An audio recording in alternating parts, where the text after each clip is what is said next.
Film ഗാരേജിലേക്ക് ഇവർക്കും സ്വാഗതം. അങ്ങനെ പൃഥ്വിരാജ് സുകുമാരനെ നായകനാക്കി ബ്ലസി സംവിധാനം ചെയ്ത ആടുജീവിതം കൃത്യം 6-ാം ദിവസത്തിലേക്ക് എത്തപ്പെട്ടിരിക്കുകയാണ്. ആദ്യ തിങ്കളാഴ്ച ദിവസവും തിയേറ്ററുകളിലെ വിജയകരമായിട്ട് പിന്നിട്ട ദി ഗോട്ട് ലൈഫ് എന്ന സിനിമയുടെ ആദ്യ 5 ദിവസത്തെ വേൾഡ് വൈഡ് കളക്ഷൻ റിപ്പോർട്ട് പുറത്തു വരുമ്പോൾ വേറെ ലെവൽ ഫിഗേഴ്സിലേക്കാണ് സിനിമ ലോകമെമ്പാട് നിന്നും എത്തപ്പെട്ടിരിക്കുന്നത് എന്നാണ് ആദ്യം പ്രേക്ഷകരെ അറിയിക്കാനായിട്ടുള്ളത്. കൂടാതെ സിനിമയുടെ GCC റിലീസുമായി ബന്ധപ്പെട്ട് ഏറ്റവും പുതിയ അപ്ഡേറ്റുകളും വീഡിയോയിലൂടെ പ്രേക്ഷകരിലേക്ക് എത്തിക്കുന്നുണ്ട്. ആദ്യമേ ദി ഗോട്ട് ലൈഫ് എന്ന സിനിമയുടെ കേരള കളക്ഷനിലേക്ക് വരികയാണെങ്കിൽ ഇന്നലെ 5-ാം ദിവസത്തെ ഇനിയും കൃത്യമായ ഫിഗേഴ്സ് പുറത്തു വന്നിട്ടില്ലെങ്കിൽ പോലും ഒരു മലയാളം സിനിമയുടെ ഏറ്റവും ഉയർന്ന കേരള ബോക്സ് ഓഫീസിലെ തിങ്കളാഴ്ച ദിവസത്തെ കളക്ഷനാണ് ആടുജീവിതം ഇന്നലെ മാത്രം കേരളത്തിൽ നേടിയെടുത്തിരിക്കുന്നത്. ഇന്നലെ 4 കോടിയല്ല 4.5 കോടി രൂപയ്ക്ക് മുകളിൽ കേരളത്തിൽ സിനിമയ്ക്ക് കളക്ഷൻ ഉണ്ട് എന്നാണ് നിലവിൽ പുറത്തു വരുന്ന വിവരം.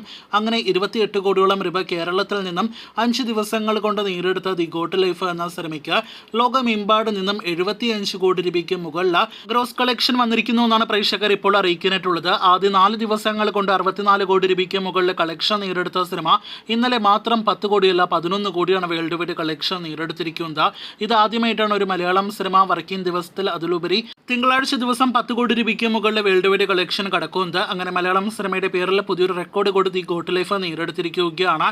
അങ്ങനെ 75 കോടി രൂപയ്ക്ക് മുകളിൽ 5 ദിവസങ്ങൾ കൊണ്ട് കളക്ഷൻ നേടിയെടുത്ത സിനിമ ഇന്നത്തെ കണക്കുകളോടെ 80 കോടി കടക്കുമെന്നും ഉറപ്പാക്കപ്പെട്ടിരിക്കുകയാണ്. കാത്തിരിക്കൂ ഗോട്ട് ലൈഫിന്റെ കൂടുതൽ ഇന്നത്തെ ഉൾപ്പെടെയുള്ള ബോക്സ് ഓഫീസ് റിപ്പോർട്ടുകൾ കേട്ട ഇതിനിടയിൽ സിനിമയുടെ GCC റിലീസുമായി ബന്ധപ്പെട്ട അപ്ഡേറ്റുകളിലേക്ക് വരികയാണെങ്കിൽ റിലീസിന് മുന്നേ GCCയിൽ സിനിമ ബാനാണ് എന്ന തരത്തിലുള്ള റൂമറുകളെല്ലാം തന്നെ പലരും പുറത്തുവിട്ടെങ്കിലും ഇതുവരെ ഇന്നേ ദിവസം ഉച്ചവരെ സിനിമയ്ക്ക് എവിടെയും ബാൻ അനുവദിച്ചിട്ടുണ്ടായിരുന്നില്ല.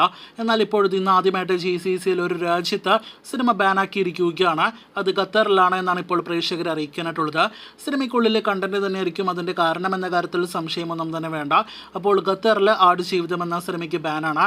അതേസമയം ബഹ്റൈനിൽ ഈ ആഴ്ച സിനിമ റിലീസ് ചെയ്യുകയാണ്. സൗദി അറേബ്യയിൽ സിനിമയുടെ ബുക്കിംഗ് ആരംഭിക്കപ്പെട്ടിട്ടുണ്ടെങ്കിൽ പോലും നാളെ മാത്രമാണ് സിനിമ അവിടെ സെൻസർ ചെയ്യപ്പെടുക. എന്തായാലും നാളത്തെ സെൻസർ ബാൻ അല്ല എങ്കിൽ ഉറപ്പായിട്ടും ഈ ആഴ്ച തന്നെ സൗദി അറേബ്യയിൽ ആടുജീവിതം റിലീസ് ചെയ്യുന്നതാണ്. GCC രാജ്യങ്ങളിൽ റിലീസ് ചെയ്യാതെ തന്നെ 75 കോടി രൂപയ്ക്ക് മുകളിൽ കളക്ഷൻ കടന്ന സിനിമ ഇനിയും ഒരുപാട് ബോക്സ് ഓഫീസ് കളക്ഷൻ നേടിയെടുക്കുമെന്ന് തന്നെയാണ് നാം പ്രതീക്ഷിക്കുന്നത്. കാത്തിരിക്കൂ ദി ഗോട്ട് ലൈഫിന്റെ കൂടുതൽ ഇതുപോലുള്ള ബോക്സ് ഓഫീസ് റിപ്പോർട്ട് അപ്ഡേറ്റുകൾ കേട്ടാം.